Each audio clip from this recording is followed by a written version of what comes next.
Mi hijo descubrió mi cáncer y empezó a contar los días por la herencia. Me detuve en el pasillo. La puerta del cuarto estaba entreabierta. Una rendija de luz caía sobre mis pies descalzos, pero yo no podía moverme. Dentro, la voz de mi hijo Marco cortaba el silencio de la noche como un cuchillo frío. Si el médico no se equivocó, en 6 meses máximo, dijo en voz baja, casi calculadora. Me quedé ahí, quieto. El corazón me latía en los oídos, pero no podía apartar el pie de ese lugar. La casa ya vale más de 1 millón de pesos, continuó. Se puede vender rápido. Zona buena, escrituras limpias. Rosa, mi nuera, respondió sin dudar, con esa voz práctica que tanto me irritaba. Mejor resolver antes de que empeore. Después se complica todo. Los papeles, el notario. Ya sabes cómo es. Mi nombre no salió de sus bocas.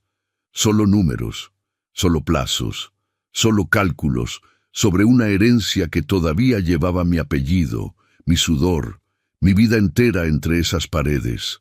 Yo seguía vivo, pero ellos ya estaban contando mis días como quien revisa un calendario de vencimientos. 6 meses, repitió Marco, y hubo algo en su tono que me heló la sangre. No era tristeza, era alivio. Cerré los ojos.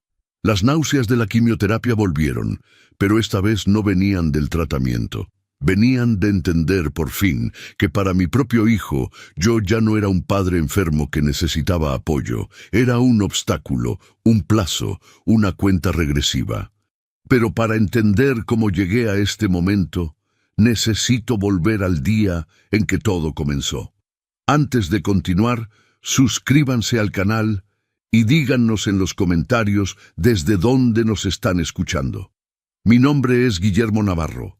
Tengo 71 años, y hace 3 años un médico me dijo que tengo cáncer. No fue el diagnóstico lo que me rompió, fue lo que vino después. Recuerdo cada detalle de ese lunes gris en el consultorio del doctor Ramírez. Las paredes color crema, el olor a desinfectante, el ruido del aire acondicionado que zumbaba como una mosca atrapada. El doctor tenía los resultados de la biopsia sobre el escritorio dentro de un sobre manila que parecía pesar toneladas. «Don Guillermo», dijo quitándose los lentes, «es un adenocarcinoma de próstata, estadio 3, localizado y sensible al tratamiento». Asentí. No lloré. Había pasado 40 años como mecánico en Guadalajara, arreglando motores rotos, manchándome las manos de aceite, resolviendo lo que otros decían que no tenía solución. Pensé que podría enfrentar esto con la misma firmeza, pero el doctor continuó. Con tratamiento agresivo podemos ganar tiempo considerable. Sin tratamiento, 3 años, tal vez 4 si tiene suerte, pero la calidad de vida se deteriorará rápido. 3 años. Esa cifra se me grabó en el pecho como un tatuaje al rojo vivo. Salí del hospital con las piernas temblando, el papel del diagnóstico doblado en el bolsillo de mi camisa y una sola certeza. Necesitaba contarle a mi familia, a Marco, mi único hijo. Él sabría qué hacer. Él me apoyaría. ¡Qué ingenuo fui! Esa noche, en la sala de mi propia casa, la casa que construí ladrillo por ladrillo hace 30 años, reuní a Marco y a Rosa. Ellos vivían conmigo desde hacía 5 años, después de que Marco perdiera su trabajo en una empresa de logística. «Solo mientras nos acomodamos, papá», me había dicho, pero los meses se volvieron años y mi casa dejó de sentirse mía. «Tengo algo que decirles», comencé con la voz más firme que pude. Marco levantó la vista del celular apenas un segundo. Rosa dejó de acomodar los cojines del sofá y me miró con esa expresión de impaciencia que ya conocía bien. «Es importante», insistí. «Dime, papá», dijo Marco, volviendo a bajar la vista a la pantalla. «¿Qué pasa?» Tragué saliva. Las palabras se me atoraron en la garganta, pero las forcé a salir. Fui al doctor. Tengo cáncer, de próstata, avanzado. El silencio que siguió no fue el silencio del shock, fue el silencio de la indiferencia mal disfrazada. Rosa dejó el cojín sobre el sofá con un suspiro suave. Marco finalmente dejó el celular sobre la mesa de centro y me miró. Pero no vi preocupación en sus ojos, vi cálculo. ¿Qué tan avanzado?, preguntó. No. ¿Cómo te sientes? No. ¿Qué necesitas? Ni siquiera lo siento, papá. Estadio 3, respondí. El doctor dice que con tratamiento... ¿Cuánto tiempo?, me interrumpió Marco. Parpadeé. El corazón me dio un vuelco. ¿Qué? ¿Qué cuánto tiempo te dieron? Sin tratamiento. Sentí que el suelo se movía bajo mis pies. Rosa se había cruzado de brazos y me observaba con esa mirada fría, evaluadora, como si yo fuera un problema logístico que necesitaba solución. 3 años, tal vez 4, murmuré. Marco asintió despacio. Rosa intercambió una mirada rápida con él. Fue un segundo, menos que un segundo, pero yo lo vi. Vi ese destello de complicidad, ese entendimiento silencioso que solo tienen las personas que comparten secretos. Está bien, papá, dijo Marco, con un tono que pretendía ser reconfortante, pero que sonaba hueco. Vamos a ver qué se puede hacer. Ya tienes plan de tratamiento. El doctor habló de quimioterapia, radioterapia. Quiere empezar pronto. ¿Y cuánto cuesta eso?, preguntó Rosa. Ahí estaba. La pregunta que yo esperaba, pero que dolió igual. Tengo mi seguro del IMSS, que cubría lo básico, pero muchos medicamentos y estudios salían de mi bolsillo, admití. Esas cosas siempre salen caras, completó Rosa. Traslados, cuidados especiales. Vamos a organizarnos, dijo Marco poniéndose de pie. Mañana hablamos con calma. Ahorita es tarde y todos estamos cansados. Me quedé sentado en el sofá, con el diagnóstico todavía ardiendo en mi pecho y una sensación de vacío en el estómago. Esperaba abrazos, esperaba lágrimas, esperaba que mi hijo me dijera, vamos a salir de esto juntos, papá. Pero lo único que recibí fueron preguntas sobre tiempos y costos. Esa noche, acostado en mi cama, mirando el techo agrietado de mi cuarto, entendí algo que me negaba a aceptar. Para ellos, mi enfermedad no era una tragedia, era una oportunidad. Y lo peor de todo es que todavía no sabía hasta dónde estaban dispuestos a llegar. Pero pronto lo descubriría. Los primeros meses después del diagnóstico fueron los peores, no por el cáncer, sino por lo que vino después. El tratamiento comenzó 2 semanas más tarde. Quimioterapia cada 21 días en el Hospital General de Zona del IMSS. Las sesiones me dejaban destrozado. Náuseas que duraban días, un cansancio que me hundía en el colchón como si pesara 200 kilos y ese sabor metálico en la boca que ningún enjuague podía quitar. Pero lo que realmente me enfermaba era volver a casa. Todo cambió después de aquella conversación en la sala. Marco y Rosa no se mudaron, no hicieron maletas, no abandonaron mi casa. Hicieron algo peor. La convirtieron en suya mientras yo todavía respiraba entre esas paredes. Empezó con cosas pequeñas, tan pequeñas que al principio pensé que las imaginaba. Rosa cambió los muebles del lugar sin preguntarme. Un día llegué de una consulta médica y el sillón donde me sentaba todas las tardes, el mismo donde mi esposa Carmen bordaba antes de morir hace 10 años, estaba contra la pared del fondo, reemplazado por una mesa de centro moderna que a mí me parecía fría y sin alma. Es más funcional así, dijo Rosa cuando le pregunté. Necesitábamos espacio para las visitas. ¿Qué visitas? Nadie venía a verme. Luego fue la cocina. Rosa reorganizó todo. Los platos, las ollas, los cubiertos que mi Carmen había ordenado de una manera específica durante 30 años de matrimonio. Llegué una mañana buscando el café y no encontraba nada donde debía estar. Ahora está más ordenado, explicó Rosa mientras preparaba el desayuno. Todo tiene su lugar lógico para ella. Para mí era como vivir en casa ajena. Las comidas se volvieron un suplicio silencioso. Rosa cocinaba lo que ella quería, cuando ella quería. Yo que antes decidía el menú de la semana, ahora comía lo que me ponían enfrente. Si pedía algo diferente, Rosa suspiraba con esa paciencia exagerada que usan las personas cuando tratan con ancianos molestos. Don Guillermo, el médico dijo que tiene que cuidar la dieta. No puede comer de todo. Era cierto, pero el doctor nunca había prohibido el mole que tanto me gustaba, ni las gorditas de frijol que compraba los domingos en el mercado. Rosa simplemente decidió que no eran saludables, y punto. A veces incluso parecía preocupada, y eso era lo más cruel, no saber si era real o solo cálculo. Marco, por su parte, se apropió de mi estudio. Ese cuarto pequeño junto a la cocina donde yo guardaba mis herramientas, mis revistas de mecánica, los álbumes de fotos de la familia. Un día entré y encontré todo metido en cajas, arrumadas en un rincón. El escritorio estaba lleno de papeles de Marco. Facturas, documentos, una laptop abierta. «Necesito un lugar para trabajar, papá», dijo sin levantar la vista. «Estoy buscando empleo, mandando currículums. No puedo hacerlo en el cuarto. Pero ese es mi...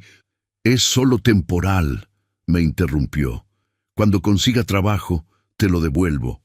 Nunca me lo devolvió. Mi espacio se fue reduciendo. Primero el estudio. Luego la sala dejó de ser un lugar donde yo me sentía cómodo. La cocina era territorio de Rosa. El único refugio que me quedaba era mi recámara, y hasta ahí llegaban los comentarios. «Huele a cerrado aquí», decía Rosa cada vez que entraba sin tocar. «Hay que ventilar, don Guillermo. No es bueno que pase tanto tiempo encerrado». No le explicaba que pasaba tiempo encerrado porque afuera de mi cuarto ya no me sentía en casa. Las humillaciones se volvieron rutina. Rosa decidía qué ropa debía usar. «Esa camisa ya está muy vieja, don Guillermo». ¿A qué hora debía bañarme? Mejor en la mañana, para que no se canse en la noche. ¿Cuándo debía salir al patio? El sol de la tarde no le hace bien. Yo, que había construido esa casa con mis propias manos, que había pagado cada ladrillo con el sudor de 40 años de trabajo, ahora pedía permiso para existir dentro de mis propias paredes. Marco se sumó a la dinámica. Comenzó a hablar de mí en tercera persona, como si yo no estuviera presente. «¿Ya comió?», le preguntaba a Rosa en la mesa. «Ya le di su comida», respondía ella. Yo estaba sentado a 1 metro de distancia. Las citas médicas se volvieron negociaciones. Necesitaba que Marco me llevara al hospital porque el tratamiento me dejaba demasiado débil para manejar. Pero él siempre tenía algo urgente que hacer. «No puede ser otro día, papá. Tengo una entrevista de trabajo». «Es quimioterapia, Marco. No se puede mover». Está bien», suspiraba, como si yo le estuviera arruinando el día. «Pero tiene que ser rápido, rápido, como si el cáncer trabajara con agenda». Una tarde, 6 meses después del diagnóstico, estaba sentado en el patio trasero. El mismo patio donde Marco jugaba de niño, donde Carmen regaba sus plantas, donde yo solía tomar café todas las mañanas antes de ir al taller. Ahora había macetas nuevas que yo no había comprado, muebles de jardín que yo no había elegido. Escuché voces que venían de la cocina. La ventana estaba abierta. No era mi intención espiar, pero las palabras llegaron claras, nítidas como cuchillos. «¿Cuánto tiempo más va a durar esto?», preguntó Rosa. «El doctor dijo 3 años, pero con el tratamiento puede ser más», respondió Marco. Hubo una pausa, el sonido de platos chocando. Luego, la voz de Rosa, más baja pero firme. «No podemos seguir así. La casa necesita reparaciones, los gastos no paran. Y mientras tanto...» «Lo sé», la interrumpió Marco. «Créeme que lo sé». Me levanté despacio, con las piernas temblando. No por el cáncer, por la rabia. Caminé hacia la cocina, pero me detuve antes de entrar. Necesitaba escuchar más. Necesitaba saber hasta dónde estaban dispuestos a llegar. Me quedé quieto detrás de la puerta de la cocina, conteniendo la respiración. No podemos seguir esperando indefinidamente, continuó Rosa. Los gastos no paran. El tanque de gas, la luz, el agua, la comida y encima los medicamentos que el IMSS no cubre. Ya lo sé, Rosa, respondió Marco con un suspiro pesado. Pero no puedo hacer nada hasta... Se calló. Escuché el sonido de una silla arrastrándose contra el piso. Hasta que se muera, completó Rosa, sin rodeos, sin suavizar las palabras. Eso es lo que ibas a decir, ¿verdad? El silencio que siguió fue peor que cualquier respuesta. Me apoyé contra la pared. Las piernas me temblaban. El corazón me golpeaba en el pecho como un martillo contra un motor viejo.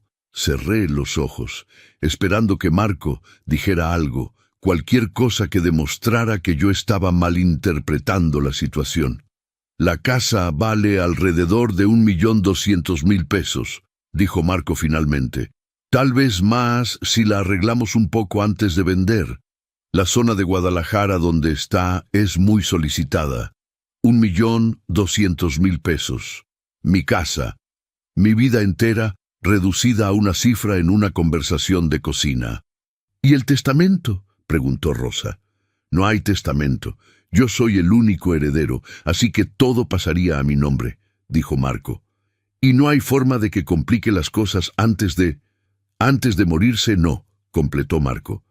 Por eso es importante que no firme nada raro, nada de donaciones, nada de cambios. Mientras menos se mueva, mejor.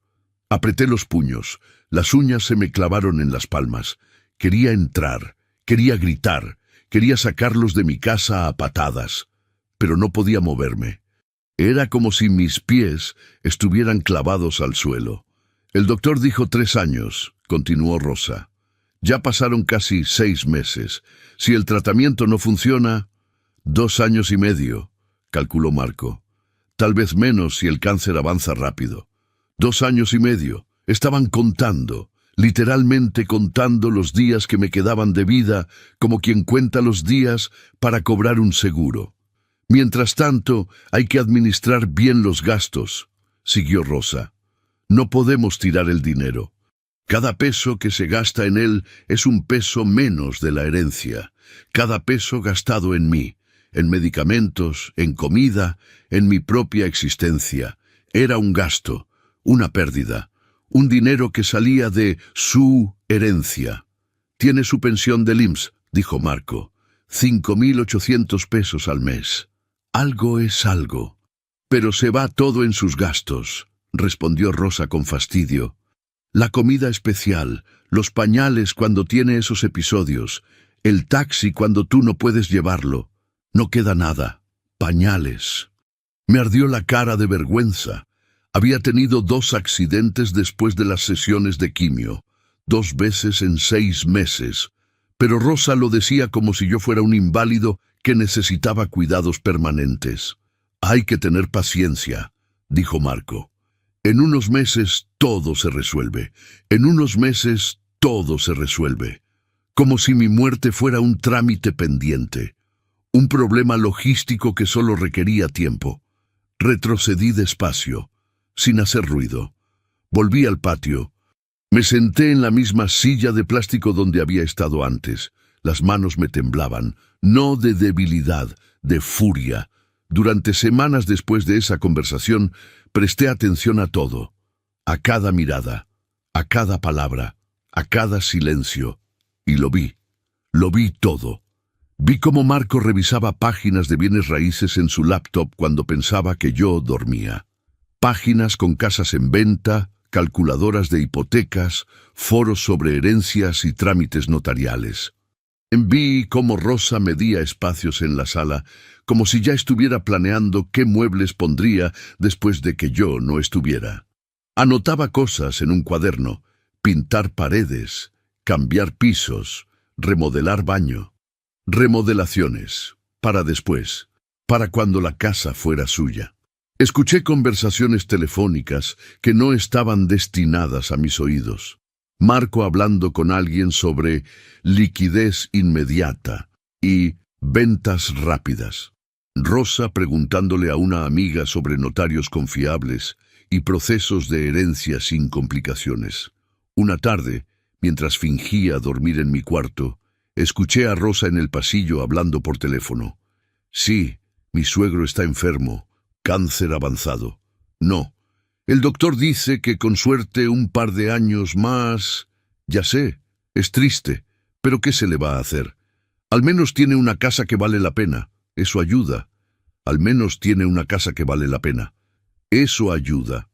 Mi existencia se había reducido a eso, a una propiedad que valía 1.200.000 pesos y que ellos estaban esperando heredar.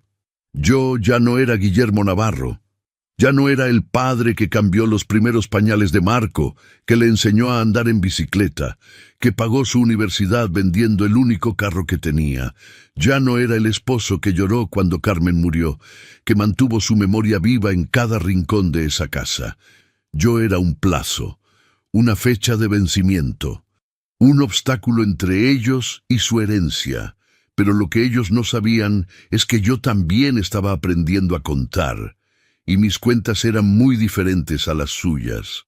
Una mañana, 2 semanas después de aquella conversación en la cocina, Marco entró a mi cuarto sin tocar. Traía unos papeles en la mano y una expresión que intentaba parecer casual, pero que yo ya conocía bien. «Papá, necesito que firmes esto», dijo poniendo los documentos sobre mi cama. «Es para simplificar algunos trámites». Poder de notarial temporal, nada importante. Tomé los papeles. Los leí despacio, muy despacio. Era un poder notarial amplio. Le daba a Marco control total sobre mis bienes, mis cuentas bancarias, mi pensión, todo. Levanté la vista. Lo miré a los ojos. Esos ojos que alguna vez miraron hacia mí con admiración de niño, ahora me veían como un estorbo. «No», dije simplemente. Marco parpadeó. «¿Qué? Que no voy a firmar. Papá, es solo para facilitar las cosas. Por si te pones mal y hay que tomar decisiones rápidas». Dije que no. Se quedó ahí parado con los papeles en la mano, sin saber qué decir. Finalmente salió del cuarto cerrando la puerta con más fuerza de la necesaria. Esa noche, cuando todos dormían, me senté en la orilla de mi cama y miré la casa a mi alrededor. Mi casa, mi vida, mi dignidad convertida en cifras y plazos, y tomé una decisión. Si ellos iban a contar mis días, yo también contaría, pero mis números serían distintos. Y el resultado final los iba a sorprender. Al día siguiente, escuché a Marco hablando por teléfono en voz baja en el estudio.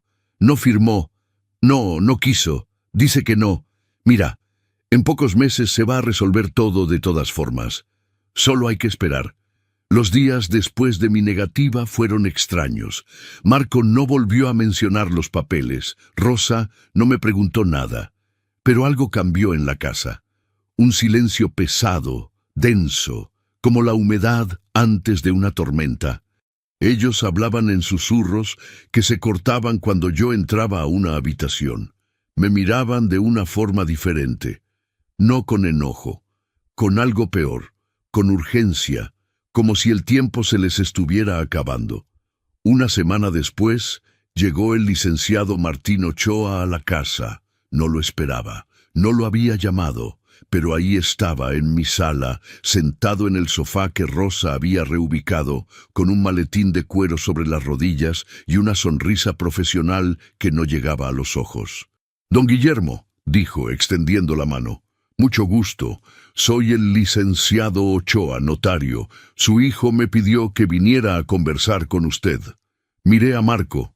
Estaba parado junto a la ventana, con los brazos cruzados y esa expresión de preocupación fingida que ya conocía también. «¿Conversar sobre qué?», pregunté. «Sobre su patrimonio», respondió el licenciado, abriendo el maletín. «Es importante que en situaciones como la suya, con un diagnóstico delicado, todo esté en orden. Para protegerlo a usted y proteger a su familia, protegerme, Esa palabra me sonó vacía, hueca, como una lata golpeada por el viento. «No necesito protección», dije. «Estoy bien». «Claro que sí, don Guillermo», intervino Marco acercándose. «Pero el licenciado habla de protección legal, de asegurarnos de que si algo pasa, todo esté claro, sin complicaciones». El licenciado Ochoa sacó varios documentos. Los puso sobre la mesa de centro con cuidado, como quien coloca piezas de ajedrez antes de un juego. «Mire, don Guillermo, lo que su hijo propone es sensato. Un testamento actualizado, un fideicomiso para facilitar la transferencia de bienes y un poder notarial específico que le permita a Marco tomar decisiones si usted no puede hacerlo». Ahí estaba otra vez, el poder notarial, pero ahora venía envuelto en palabras más elegantes, más legales, más convincentes. «¿Y por qué necesito eso?», le pregunté. «Todavía puedo tomar mis propias decisiones». «Por supuesto», dijo el licenciado con una sonrisa paciente. «Pero piénselo así. Si usted está en el hospital, inconsciente por alguna complicación del tratamiento, alguien tiene que poder actuar rápido, pagar facturas, autorizar procedimientos, mover fondos si es necesario». Rosa se sentó a mi lado. Me puso una mano en el brazo con esa falsa ternura que me revolvía el estómago. «Es por su bien, don Guillermo. Nadie quiere que pase nada, pero hay que estar preparados. ¿Qué pasaría si usted no puede firmar algo urgente y Marco no tiene autorización? Todo se complica. Los bancos se tardan. Los hospitales piden autorizaciones. Es puro estrés. Estrés. Como si el problema fuera el estrés y no el hecho de que querían quitarme el control de todo lo que tenía. Además, continuó Marco, con el testamento actualizado, nos evitamos problemas futuros. Todo queda claro desde ahora.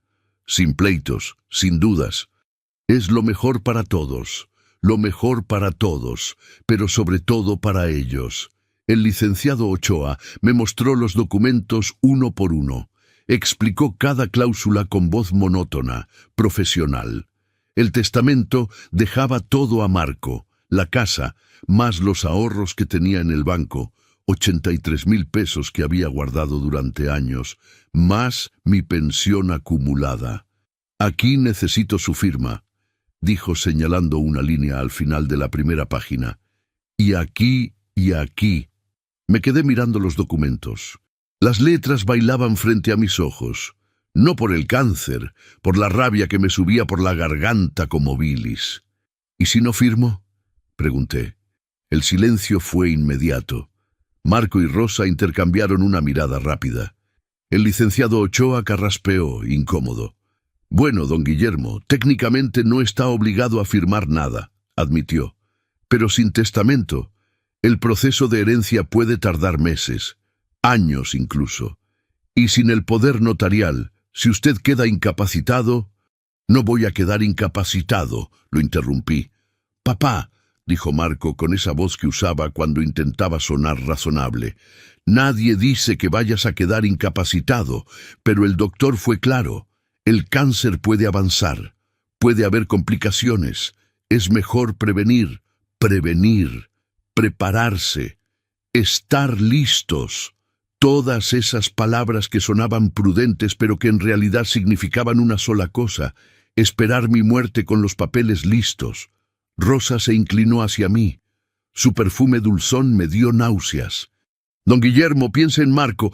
Él es su único hijo, su única familia. ¿A quién más le va a dejar todo? Es lo natural, es lo correcto. ¿Por qué complicar las cosas?». Tenía razón en algo. Marco era mi único hijo, mi única familia, pero eso no significaba que tuviera que entregarle todo antes de tiempo. Mucho menos cuando lo único que veía en sus ojos era impaciencia disfrazada de preocupación. Tomé los documentos, los revisé despacio, muy despacio, cada página, cada cláusula, en cada línea donde debía poner mi firma.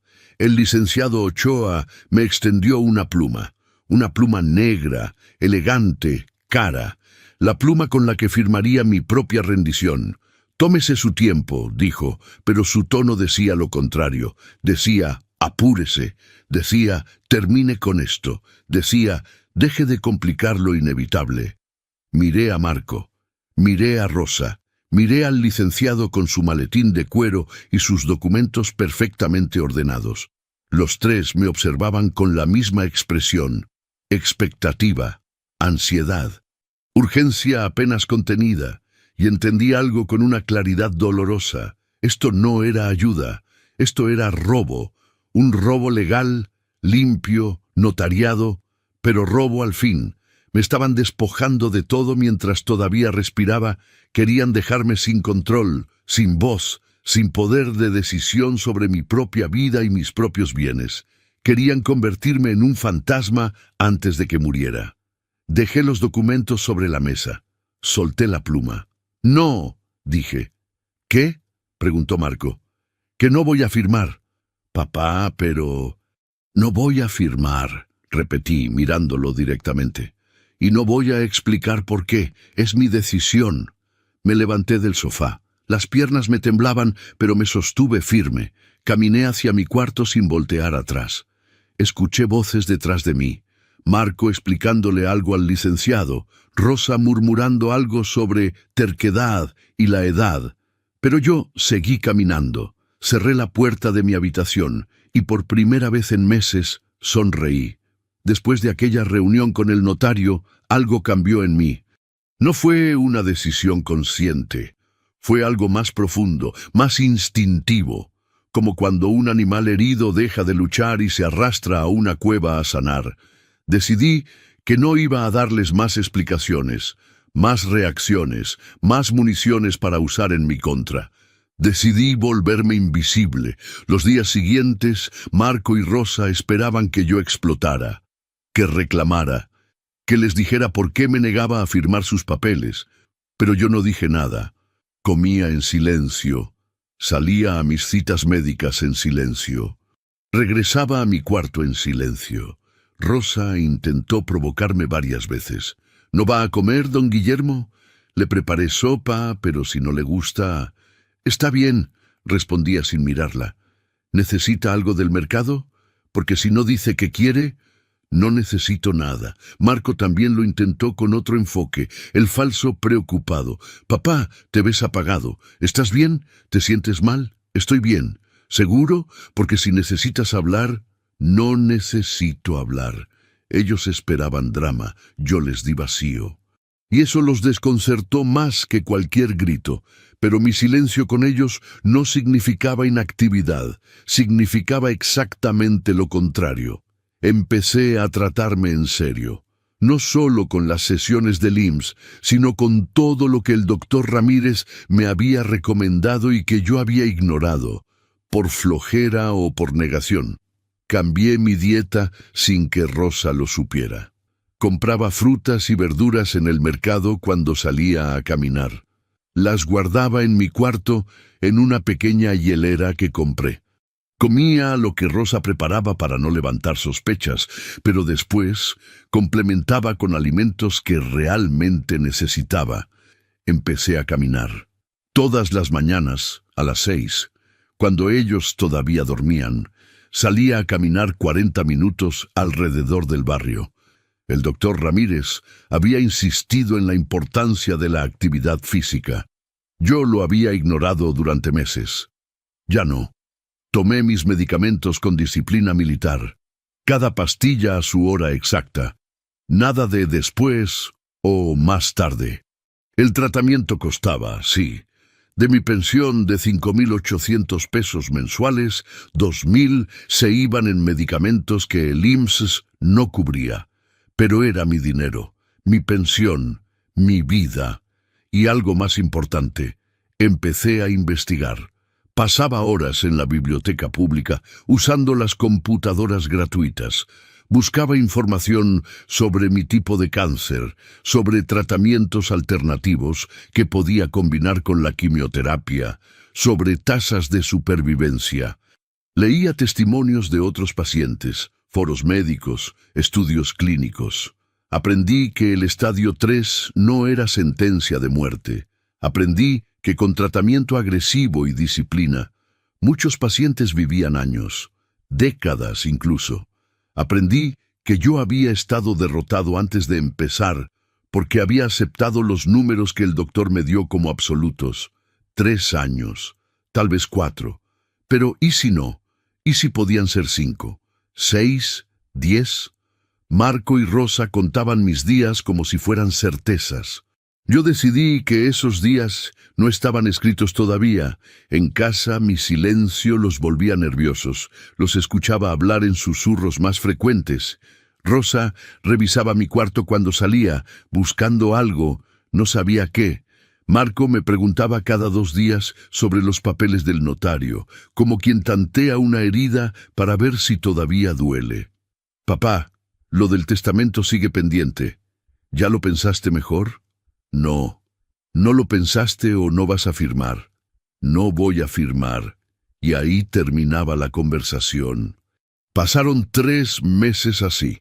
3 meses de tratamiento disciplinado, de caminatas matutinas, de comida saludable, de silencio estratégico. 3 meses en los que Marco y Rosa pensaron que yo me estaba rindiendo, que me estaba marchitando como una planta sin agua. Pero era todo lo contrario, me estaba fortaleciendo.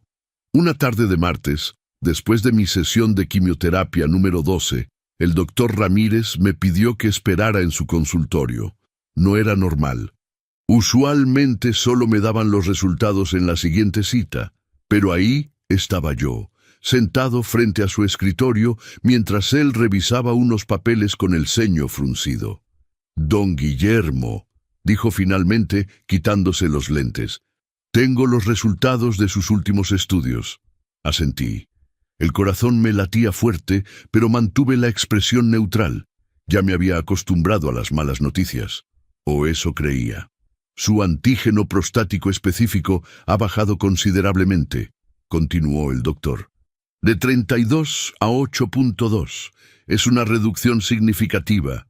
Parpadeé. No entendía si eso era bueno o malo. ¿Qué significa? Significa que el tratamiento está funcionando mejor de lo esperado, dijo, y había algo en su voz que no había escuchado antes. ¿Sorpresa?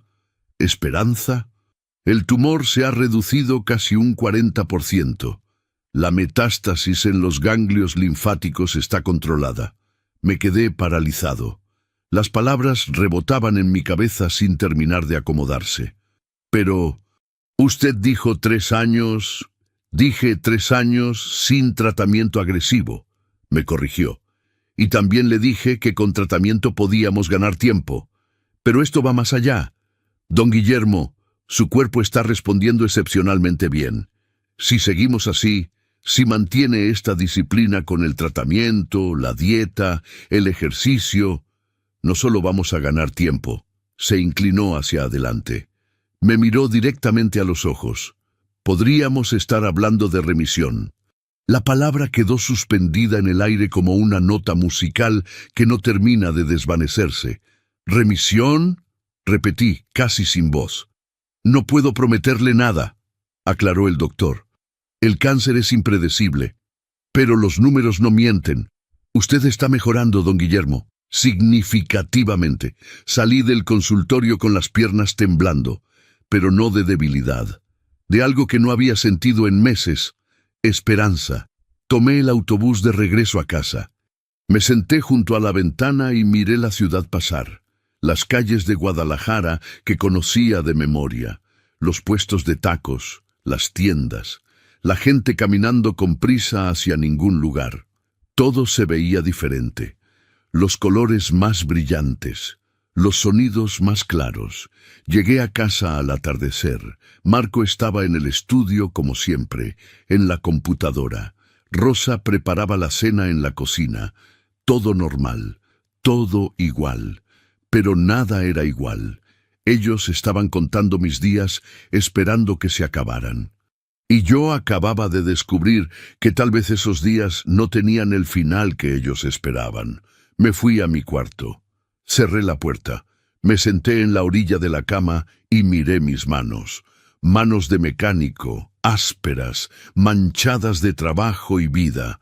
Manos que temblaban un poco por la quimioterapia, pero que todavía podían apretar un puño, y entonces lo decidí. No iba a decirles nada, ni una palabra sobre los resultados, ni sobre la mejoría, ni sobre la remisión posible. Que siguieran contando, que siguieran esperando, que siguieran planeando su herencia. Mientras tanto, yo iba a seguir viviendo, y cuando llegara el momento indicado, cuando los números finales estuvieran claros, les daría la sorpresa de sus vidas, o mejor dicho, la sorpresa de mi vida. Los siguientes 6 meses fueron los más extraños de mi vida. Por fuera, todo seguía igual. Marco y Rosa me trataban como al enfermo terminal que esperaban que fuera, con esa mezcla de falsa compasión y urgencia contenida. Yo seguía con mi rutina de silencio, saliendo a mis citas médicas, regresando a encerrarme en mi cuarto. Pero por dentro, algo extraordinario estaba sucediendo. Mi cuerpo estaba ganando una guerra que todos daban por perdida. Cada 3 semanas, volvía al consultorio del doctor Ramírez. Cada 3 semanas, los números mejoraban. El antígeno prostático bajó a 6.1, luego a 4.7, luego a 3.2. El tumor siguió reduciéndose. 30%, 40%, 50%.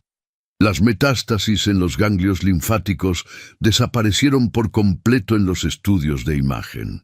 «Es extraordinario, don Guillermo», me decía el doctor cada vez, con esa mezcla de asombro y satisfacción profesional. En 30 años de oncología he visto pocos casos de respuesta tan contundente. Yo solo asentía, no celebraba, no saltaba de alegría. Guardaba cada resultado en un sobre manila que escondía debajo del colchón de mi cama. Guardaba las buenas noticias, como quien guarda municiones para una batalla que todavía no ha comenzado. En casa, mi mejoría era evidente, pero ellos la interpretaban mal. «Se ve mejor, ¿no?», le dijo Rosa a Marco una noche, cuando pensaban que yo no escuchaba. «Es temporal», respondió Marco. «El doctor dijo que pasa. Hay momentos buenos antes de que empeore todo. Momentos buenos, como si mi recuperación fuera solo un respiro antes del final inevitable». Seguí con mi disciplina. Las caminatas matutinas se volvieron más largas, de 40 minutos a 1 hora. Mi apetito volvió, subí de peso, recuperé masa muscular. El cansancio crónico de la quimioterapia fue desapareciendo poco a poco. Una mañana, después de mi sesión número 18 de quimioterapia, el doctor Ramírez me citó con urgencia. Pensé que eran malas noticias, que el cáncer había regresado con furia, que los números habían sido un espejismo, pero cuando entré a su consultorio, el doctor estaba sonriendo. «Don Guillermo», dijo, señalando una silla, «siéntese, tengo que mostrarle algo». Puso 2 radiografías sobre el negatoscopio. Una de hace 1 año, otra de la semana pasada. Incluso yo, sin conocimientos médicos, podía ver la diferencia. En la primera imagen había una masa oscura, irregular, amenazante. En la segunda, nada, limpio, como si nunca hubiera estado ahí. «El tumor desapareció», dijo el doctor, «completamente. Su último antígeno prostático está en 1.8. Eso está dentro del rango normal, don Guillermo. Normal». Me quedé mirando las radiografías. Las palabras del doctor llegaban como desde muy lejos, como si estuviera bajo el agua. «¿Remisión?», pregunté con voz ronca. «Remisión clínica completa con seguimiento estricto», confirmó. «Técnicamente, usted ya no tiene cáncer activo. Vamos a continuar con monitoreo cada 3 meses durante 2 años, pero, don Guillermo, usted le ganó. Me pasó un pañuelo. Yo ni siquiera había notado que estaba llorando. Le gané al cáncer que me dieron 3 años de vida. Le gané a la sentencia de muerte que Marco y Rosa habían estado esperando con impaciencia durante 18 meses. Le gané al plazo, al cronómetro, a la cuenta regresiva. ¿Cuándo termino el tratamiento?, pregunté secándome los ojos. 2 sesiones más de mantenimiento, respondió el doctor. Después, solo seguimiento. Pero, don Guillermo, esto es excepcional. Usted hizo todo bien. La disciplina, el tratamiento, el ejercicio. Su cuerpo respondió porque usted le dio las herramientas para luchar. Salí del hospital caminando en las nubes. Tomé el autobús, pero no podía dejar de sonreír. La gente me miraba raro, un viejo sonriendo solo como idiota, pero no me importaba. Estaba vivo, completamente, absolutamente, médicamente vivo. El autobús avanzaba por las calles de Guadalajara y yo miraba por la ventana pensando en todo lo que había pasado. En Marco, diciendo, en 6 meses máximo. En Rosa midiendo espacios para remodelar. En el notario con sus documentos listos para transferir mi herencia. En todos ellos contando días que ya no existían. Y entonces, mientras el autobús se acercaba a mi parada, tuve una idea brillante, terrible, perfecta. ¿Por qué volver a casa inmediatamente? ¿Por qué correr a contarles que sus cálculos estaban equivocados? ¿Por qué darles el alivio de saber que no tendrían que seguir fingiendo compasión? Que siguieran esperando, que siguieran contando, que siguieran planeando una herencia que tal vez nunca recibirían. Y mientras tanto, yo podría hacer algo que no había hecho en años. Vivir sin presiones, sin miradas de impaciencia, sin sentirme como un estorbo en mi propia casa. Vivir por mí, para mí, sin tener que explicarle a nadie por qué todavía respiraba. Después de terminar la fase más pesada del tratamiento, dejé pasar mi parada, y la siguiente, y la siguiente. Saqué mi celular viejo. Marqué el número de la casa. Rosa contestó al tercer timbre. «Don Guillermo, ¿dónde está? Ya es tarde». «Estoy bien», dije con voz cansada, arrastrando las palabras. «Pero la sesión de hoy me dejó muy mal. Voy a quedarme unos días en casa de un amigo, para no molestarlos con... ya saben». Hubo una pausa. Escuché a Rosa tapando el teléfono, susurrándole algo a Marco. «¿Estás seguro?», preguntó ella. «¿Qué amigo?» «Un compañero del taller, de los viejos tiempos. No se preocupen por mí». «Está bien», dijo Rosa, y había alivio en su voz. Alivio de no tenerme en casa. «Cuídese, don Guillermo. Llame si necesita algo». Colgué.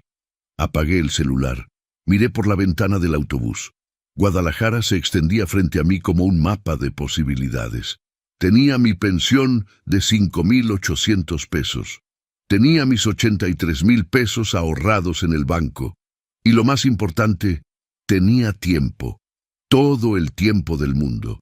El autobús siguió avanzando y yo no sabía hacia dónde iba. Pero por primera vez en 18 meses no me importaba. Pasé la primera noche en un hotel modesto cerca de la terminal de autobuses. Una habitación simple, cama individual, baño compartido, ventana que daba a un callejón. Costaba 300 pesos la noche. Nada elegante, pero era mío. Nadie me midió el espacio. Nadie me dijo a qué hora acostarme. Nadie susurró números afuera de mi puerta. Dormí mejor que en meses. A la mañana siguiente desperté temprano, no por costumbre, por emoción. Como cuando era niño y sabía que ese día iría al río con mi padre. Me vestí despacio, sin prisa. Bajé a desayunar al café de la esquina. Pedí chilaquiles verdes con huevo, café de olla y pan dulce. «¿Algo más, don?», preguntó la mesera, una muchacha joven con delantal amarillo. «No, así está perfecto», respondí. Y era verdad. Era perfecto. Simple, común, pero perfecto. Mientras comía, pensé en qué hacer con mi libertad recién ganada. Tenía dinero, tenía salud, tenía tiempo. Por primera vez en 18 meses, el futuro no era un plazo. Era una posibilidad. Decidí viajar, no lejos. No necesitaba ir a Europa ni a playas exóticas. Solo quería ver cosas que nunca me había dado tiempo de ver. lugares de México que siempre había querido conocer, pero que había pospuesto por trabajo, por familia, por 1000 excusas que ahora parecían insignificantes. Compré un boleto a Pátzcuaro, Michoacán, 4 horas de camino. El autobús salió a las 10 de la mañana. Me senté junto a la ventana y vi cómo Guadalajara se iba quedando atrás. Las torres, el tráfico, el ruido.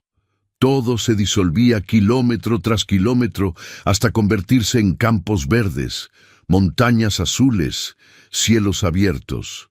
Llegué a Pátzcuaro al atardecer. El pueblo olía a madera quemada y pan recién horneado. Las calles empedradas, las casas blancas con techos de teja, la plaza principal llena de árboles antiguos. Me hospedé en una posada cerca del lago. 250 pesos la noche. Tenía vista al agua. Durante 3 días no hice nada importante y fue maravilloso. Caminé por el malecón viendo los pescadores regresar con sus redes. Tomé café en el portal de la plaza mientras observaba a las familias pasar.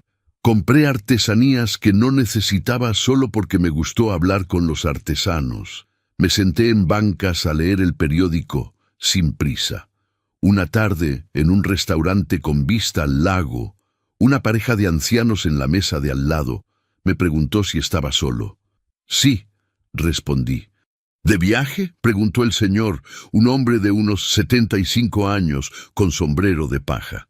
Algo así, dije. Estoy celebrando. ¿Celebrando qué?, preguntó la señora con curiosidad genuina. Me quedé pensando, ¿qué estaba celebrando exactamente? La remisión, la libertad, haber sobrevivido no solo al cáncer sino a la traición. Que estoy vivo, dije finalmente.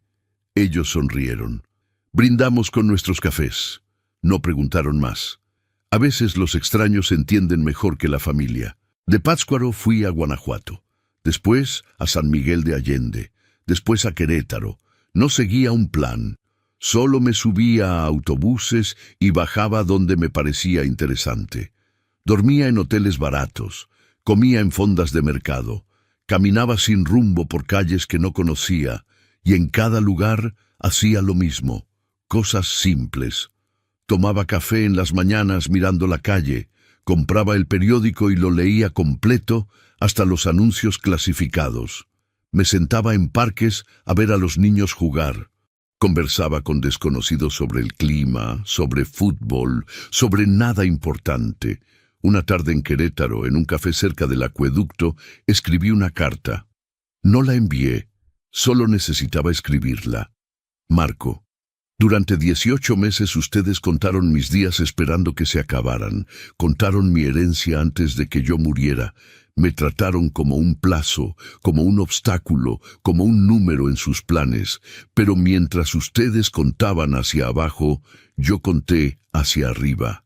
Conté cada pastilla que me tomé con disciplina, cada caminata bajo el sol, cada sesión de quimioterapia que enfrenté sin quejarme. Y por primera vez, los números no estaban de su lado. Le gané al cáncer, les gané a ustedes. Ahora estoy vivo, libre y feliz. Y ustedes siguen ahí, esperando una muerte que no va a llegar cuando esperaban. Esta es mi venganza. Vivir. Doblé la carta. La guardé en mi cartera. Tal vez algún día se la daría, tal vez no. Pero escribirla me liberó de un peso que ni siquiera sabía que cargaba. Pasaron semanas, 1 mes, 2 meses. Cada semana llamaba a casa desde un teléfono público, siempre los domingos por la tarde para que no sospecharan. Siempre la misma conversación breve. ¿Cómo está, don Guillermo?, preguntaba Rosa. Cansado, pero bien. Aquí con mi amigo. ¿Cuándo regresa? Pronto. Cuando me sienta mejor. Y colgaba. Si dejaba de llamar, Marco podría empezar a buscarme, o peor aún, podría intentar declararme desaparecido para acelerar trámites legales. Las llamadas semanales los mantenían tranquilos, pensando que yo seguía ahí, muriendo lentamente en casa de algún amigo imaginario. La verdad es que cada día me sentía mejor, más fuerte, más yo mismo. cada día me parecía menos urgente volver a esa casa que ya no era mía. Una tarde, sentado en una banca del Jardín Cenea en Querétaro, observando las palomas y a la gente pasar, me hice una pregunta que no me había hecho en 60 años de vida. ¿Qué quiero hacer con el tiempo que me queda? No el tiempo que me dieron los doctores, el tiempo real, los años que fuera que me quedaran. ¿Cómo quería vivirlos? Volviendo a una casa donde era invisible, compartiendo espacio con personas que solo esperaban mi muerte, fingiendo que no sabía lo que sabía, o quedándome así, libre, anónimo, dueño de mis días. El sol comenzó a ocultarse detrás de los edificios coloniales. Las palomas volaron en círculos. Una pareja de jóvenes se besó bajo un árbol. Un vendedor de helados tocó su campanita. Y yo me quedé ahí, en esa banca, con la pregunta flotando en el aire como el humo de los puestos de elotes. ¿Volvía? Y si volvía, ¿cuándo? ¿Y cómo? La respuesta no llegó esa tarde. Pero mientras caminaba de regreso a mi hotel, con las manos en los bolsillos y una calma extraña en el pecho, supe algo con certeza. Cuando volviera, si es que volvía, sería en mis términos, no como el enfermo que esperaban, sino como el hombre que había sobrevivido no solo a una enfermedad, sino a ellos. Volví a casa 3 meses después de haberme ido. No avisé, no llamé. Simplemente tomé un autobús de regreso a Guadalajara una mañana de martes. Llegué a mi calle al mediodía, cuando el sol pegaba fuerte sobre el pavimento y los perros se escondían bajo las sombras. Mi casa se veía distinta, o tal vez yo era el que había cambiado. Las paredes blancas, la reja verde, el árbol de bugambilias que plantó Carmen hace 20 años. Todo estaba ahí, pero yo ya no lo sentía mío. Abrí la puerta con mi llave, entré despacio. Marco estaba en el estudio, mi estudio, hablando por teléfono. Se quedó congelado cuando me vio. El teléfono casi se le cae de la mano. «Papá», dijo pálido, «¿que pensé que estabas muerto?» Completé.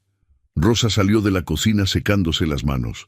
Me miró de arriba a abajo con una expresión que no supe interpretar. ¿Sorpresa? ¿Decepción? «Don Guillermo», dijo. «Qué susto. No avisó que venía». «Es mi casa», respondí. «No tengo que avisar». Caminé hacia la sala. Me senté en el sofá que Rosa había movido. Marco y ella se quedaron parados, observándome como si fuera un fantasma, que en cierto modo lo era. El fantasma de un hombre que debería haber muerto hace 6 meses según sus cálculos. «¿Te ves?» «Bien», dijo Marco con cautela. «Mejor. Estoy bien», confirmé. «De hecho, estoy excelente». Saqué de mi mochila el sobre manila que había guardado durante meses. Lo puse sobre la mesa de centro. Despacio, con calma, como quien pone las cartas ganadoras en una partida de póker. «¿Qué es eso?», preguntó Rosa. «Mis resultados médicos de los últimos 6 meses», dije. «Pueden leerlos si quieren». Marco tomó el sobre. Sacó los documentos. Los leyó. Su expresión cambió página por página, de confusión a incredulidad, de incredulidad a algo que se parecía mucho al pánico. «Esto dice remisión completa», leyó en voz alta. «Dice que ya no tienes cáncer». «Así es», confirmé. «El tumor desapareció. Los ganglios limpios, antígeno prostático normal. Técnicamente estoy curado. Voy a vivir años, Marco, muchos años». Rosa le arrebató los papeles, los leyó con los ojos cada vez más abiertos. Cuando terminó, me miró con una expresión que nunca olvidaré. No era felicidad por mi recuperación, era furia, furia de que sus planes se habían arruinado. «¿Por qué no nos dijiste?», preguntó con voz tensa. «¿Por qué nos dejaste pensar que me estaba muriendo?» La interrumpí. «Porque eso es lo que ustedes querían, lo que esperaban, lo que contaban». Marco dejó los papeles sobre la mesa, se pasó las manos por el pelo. Parecía un hombre que acababa de perder todo en el casino. «Papá, nosotros nunca quisimos...» 6 meses máximo, lo interrumpí citando sus propias palabras. Eso dijiste aquella noche. La casa ya vale más de 1.000.000 de pesos. Se puede vender rápido. ¿Te acuerdas, Marco? Se quedó callado, blanco como la pared. Yo estaba ahí, continué, detrás de la puerta. Escuché todo. Escuché cómo contaban mis días, cómo planeaban la venta de mi casa, cómo calculaban mi herencia antes de que yo dejara de respirar. Rosa abrió la boca, pero no salió ningún sonido. Durante 18 meses, ustedes me trataron como un plazo de vencimiento, seguí. Me quitaron mi espacio, mi dignidad, mi voz. Me hicieron sentir como un estorbo en mi propia casa. Y mientras ustedes contaban hacia abajo, esperando que me muriera, yo conté hacia arriba. Conté cada tratamiento, cada pastilla, cada caminata, y por primera vez los números no estaban de su lado. Saqué otro documento del sobre, un papel notarial con membrete elegante. Lo puse junto a los resultados médicos. Este es mi testamento nuevo, dije. Lo hice hace 2 semanas con el licenciado Martín Ochoa, el mismo notario que trajiste para presionarme, Marco. Pero esta vez trabajó para mí.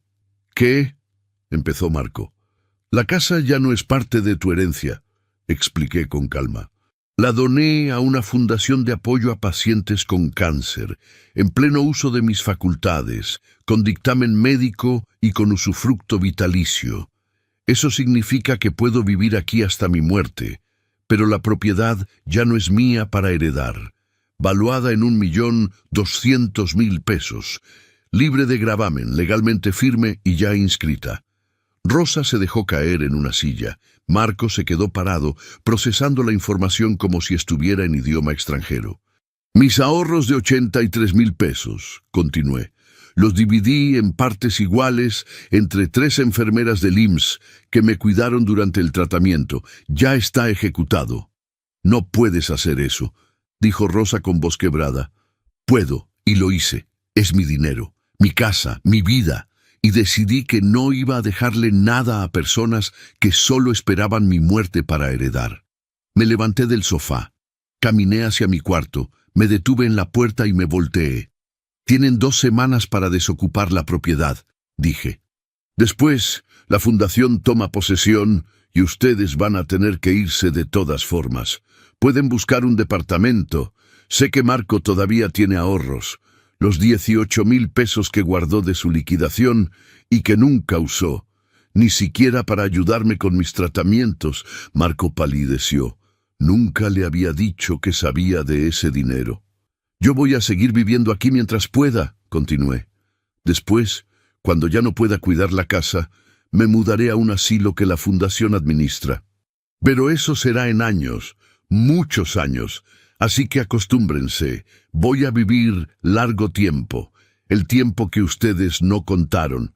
Entré a mi cuarto, cerré la puerta, me senté en la cama y escuché el silencio del otro lado. Un silencio pesado, denso, lleno de todo lo que no se había dicho durante 18 meses. 3 días después, Marco y Rosa se fueron, sin despedidas, sin palabras, solo maletas y resentimiento. Vi su carro alejarse por la calle y sentí algo extraño en el pecho. No era satisfacción. No era alegría. Era algo más simple y más profundo. Era paz. Ahora vivo solo en esta casa que ya no es mía, pero donde todavía habito. Camino todas las mañanas. Visito al doctor Ramírez cada 3 meses. Mis números siguen bien, estables, sanos. A veces me preguntan, vecinos, conocidos, extraños, si valió la pena, si no fue muy duro, si no extraño a mi hijo. Y yo respondo que sí valió la pena, porque aprendí algo que nadie me había enseñado, que la venganza más poderosa no es destruir a quien te traicionó, es sobrevivirlo, es vivir bien, es convertir sus cálculos en errores y sus expectativas en fracasos. Ellos contaron mis días esperando una herencia. Yo conté mis días, ganando una vida. ¿Ustedes qué habrían hecho? ¿Vivirían su vida o explicarían su sobrevivencia para quienes contaron sus días. Gracias al canal Venganza con el Abuelo por permitirme contar lo que muchos callan. Si esta historia te tocó, suscríbete, activa la campanita y cuéntame en los comentarios. ¿Tú qué harías frente a una traición familiar? Gracias por escucharme.